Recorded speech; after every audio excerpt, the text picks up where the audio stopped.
酒蔵、小川未明。甲と乙の二つの国は、隣り合っているところからよく戦争をいたしました。ある時の戦争に、甲の国は乙の国に破られて、乙の軍勢はどしどし国境を越えて甲の国に入ってきました。甲の大将は、とても正当の力では乙の軍勢を防ぐことができない。そうして降参しなければならないと思いましたから、これは何か策略を巡らして乙の兵隊や大将どもを殺してしまわなければならぬと考えたのであります。そこで乙の軍勢が甲のある小さな町を占領したときに、甲の大将はすっかりその町の食物を焼き払って、ただ酒と水ばかりを残しておきました。そうしてその酒と水にはことごとく毒を入れておきました。大将は敵がきっと腹を減らして喉を渇かしてくるに違いない。その時食物がないからきっと酒を飲み水を飲むに違いないと思ったのです。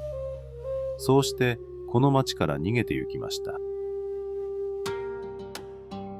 果たして乙の軍勢はえらい勢いでこの町を占領しましたけれど、食物がありません。みんなは腹が空いて喉が渇きますものですから、大将をはじめ兵士はいずれも酒を飲み、水をガブガブ飲んだのであります。すると急に腹が痛み出してきて、みんなは苦しみ始めました。そうして時を移さずにゴロゴロと倒れて死んでしまいました。はるかにこの様子を見ていました甲の国の大将はこの時だと思いました。負けた兵士を勇気づけて逆襲をいたし、散々に弱った乙の国の軍勢を破りました。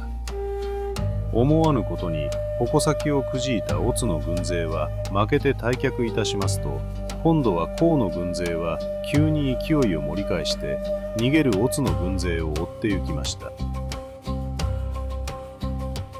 いつしか乙の軍勢は国境を越えて我が国に逃げ帰り、とうとうこの戦争は甲の勝利に帰してしまいました。そうして甲の国の大将が気略を用いたから戦争に勝ったというので、大層その大将は人々に褒められました。けれど平和は直ちに敗れて、また二国は戦争を始めました。今度は甲の国が勝ち続けて、その軍勢は国境を越えて乙の国へ侵入したのであります。ある日のこと、甲の軍勢は乙の国のある村を占領いたしました。その村の人々はすでにどこへか逃げてしまって、村には全く人影が見えなかったのです。たまたま家を失った犬がその辺りをうろついている姿を見ますばかりで、豚も鶏も馬も牛も見なかったのであります。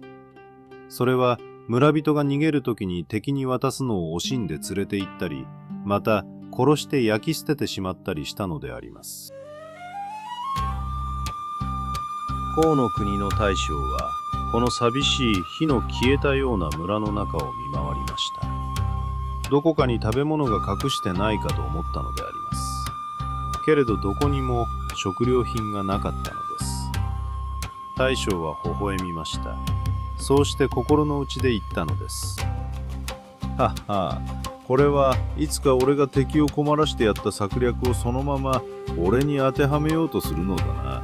バカなやつだめ。と見回って歩きました。すると草原の中にただ一人の少年が座っていました。太陽の光はその少年の頭を熱そうに照らしています。